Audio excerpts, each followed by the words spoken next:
এক রাজার ছিল ১২টি কন্যা। প্রত্যেক মেয়েই ছিল অপর মেয়েটির চেয়ে আরও সুন্দরী। এক বিশাল রাজমহলে তারা সবাই একসঙ্গে ঘুমোত। পাশাপাশি সাজানো থাকত তাদের বিছানা। রাত্রে তারা সবাই ঘুমোতে গেলে রাজা হলের দরজা বন্ধ করে তাতে তালা লাগিয়ে দিতেন। কিন্তু সকালবেলা যখন তিনি তালা খুলতেন, তিনি লক্ষ্য করতেন খুব জোরে নাচলে যেমন জুতো ক্ষয়ে যায়, রাজকন্যাদের জুতোগুলি ঠিক তেমনিভাবে ক্ষয়ে গিয়েছে। কি করে যে এমনটা হতো কেউ বলতে পারত না। কাজেই রাজা ঘোষণা করে দিলেন, কেউ যদি খুঁজে বার করতে পারে রাজকন্যারা রাত্রিবেলা কোথায় নাচতে যান, তাহলে রাজকন্যাদের মধ্যে থেকে যে কোনো একজন মেয়েকে পছন্দ করে সে বিয়ে করতে পারবে, আর রাজার মৃত্যু হলে সেই রাজ্য পাবে। কিন্তু খুঁজে বার করব বলে এগিয়ে এসে কেউ যদি ৩ দিনের মধ্যে কিছুই আবিষ্কার করতে না পারে, তাহলে তার নিশ্চিত প্রাণদণ্ড। কিছুদিনের মধ্যেই একজন রাজপুত্র এসে বললেন তিনি ঝুঁকি নিতে রাজি আছেন। তারপর তাকে খাতির করে নিয়ে যাওয়া হলো।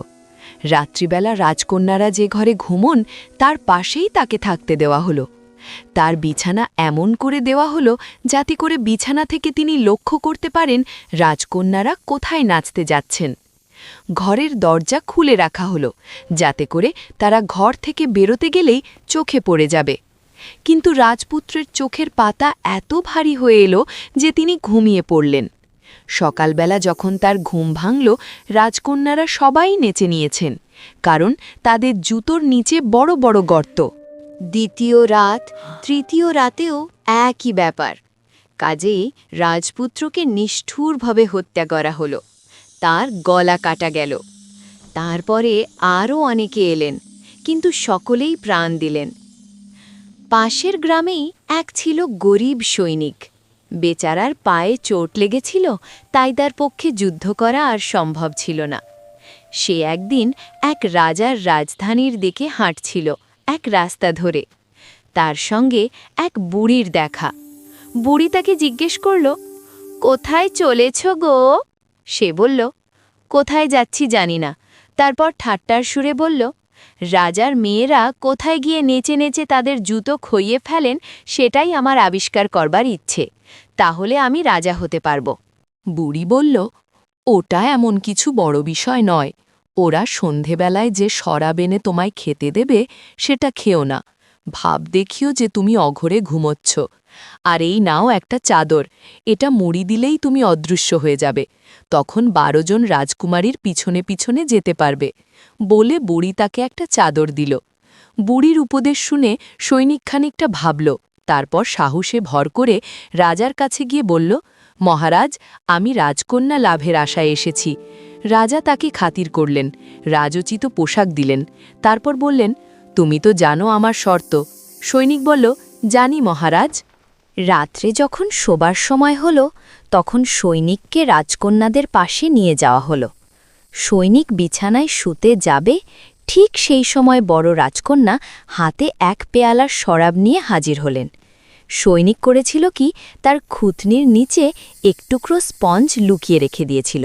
সে যখন ঠোঁটের কাছে পেয়ালা নিয়ে শরাব ঢেলে দিল, তার সমস্তটাই স্পঞ্জে শুষে নিল। এক ফোঁটাও গলায় পড়ল না। তারপর সৈনিক শুয়ে পড়ল, আর একটু পরেই নাক ডাকাতে লাগল, যেন কত ঘুমোচ্ছে। ১২ জন রাজকন্যা এসব দেখে হাসতে লাগলেন। বড় রাজকন্যা বললেন, একেও প্রাণটি রেখে যেতে হবে। যাই হোক, রাজকন্যারা উঠে পড়লেন, আলমারি খুললেন, দেরাজ খুললেন, আর তার মধ্যে থেকে তাদের সুন্দর সুন্দর পোশাক বার করলেন। আয়নার সামনে দাঁড়িয়ে তারা সাজতে থাকলেন, ঘুরতে লাগলেন, লাফাতে লাগলেন, নাচে যাবার জন্যে অস্থির হয়ে উঠলেন। শুধু ছোট রাজকন্যা বললেন, তোমরা সবাই আনন্দ করছো বটে, কিন্তু আমি ঠিক বুঝতে পারছি না, আমার কেন জানি না অদ্ভুত লাগছে। মনে হচ্ছে আমাদের মাথার উপর ঝুলছে এক দুর্ভাগ্য। বড় রাজকন্যা বললেন, তুমি হচ্ছ ভীতুর সর্দার, সব সময় ভয় পাও। কত বড় বড় বীর রাজপুত্র এখানে এসে ব্যর্থ হয়েছেন তা কি ভুলে গেছ? আর ওই বোকা সৈনিকটাকে ভয়? ওকে তো ঘুমের ওষুধই দেবার দরকার ছিল না, এমনিতেই ঘুমিয়ে পড়ত। রাজকন্যারা যখন সবাই তৈরি হলেন, তারা একবার সৈনিকের দিকে দেখলেন তার চোখ বোজা, একেবারে নিথর। তারা ভাবলেন আর কোনো ভয় নেই। বড় রাজকন্যা তখন একটি বিছানার কাছে গিয়ে বিছানার উপর ধাক্কা দিতেই বিছানাটি মাটির মধ্যে ঢুকে গেল। আর প্রথমে বড় রাজকন্যা, তারপর তার পিছনে অন্যান্য বোনেরা একে একে সেই গর্তের মধ্যে দিয়ে নেমে গেলেন। সৈনিক সবই দেখছিল। সে আর দেরি না করে চাদরটা গায়ে জড়িয়ে অদৃশ্য হয়ে রাজকন্যাদের পিছনে পিছনে নেমে গেল। অর্ধেক পথ গিয়ে সে হঠাৎ ছোট রাজকন্যার পোশাকে ঠান দিল। রাজকন্যা ভয় পেয়ে বলে উঠলেন, কি হলো? কে আমার পোশাক ধরে টানল? বড় রাজকন্যা বললেন, বোকামি করো না, নিশ্চয়ই পেরেকে লেগে গিয়েছিল তোমার কাপড়। তারপর তারা একেবারে নিচে নেমে গেল। যেখানে এসে পৌঁছল সেখানে দুধারে গাছ দেওয়া চমৎকার একটি রাস্তা। গাছের সমস্ত ডাল পাতা রূপোর আলোয় জল করছে। সৈনিক ভাবল সঙ্গে করে কোনো একটা চিহ্ন নিয়ে যেতে হবে। এই ভেবে সে গাছের একখানা ডাল ভেঙে নিল। রূপোর ডাল ভাঙার চড়চড় করে একটা আওয়াজ হলো। ছোট রাজকন্যা চেঁচিয়ে উঠলেন, লক্ষণ ভালো নয়, আওয়াজ শুনতে পেয়েছ তোমরা? বড় রাজকন্যা বললেন, ও কিছু নয়, সৈনিকরাজকে আমরা আজ ঠকিয়ে আসতে পেরেছি বলে হাততালি দিয়ে আমাদের সংবর্ধনা জানানো হচ্ছে। তারপর তারা একটি বিথিতে এলো।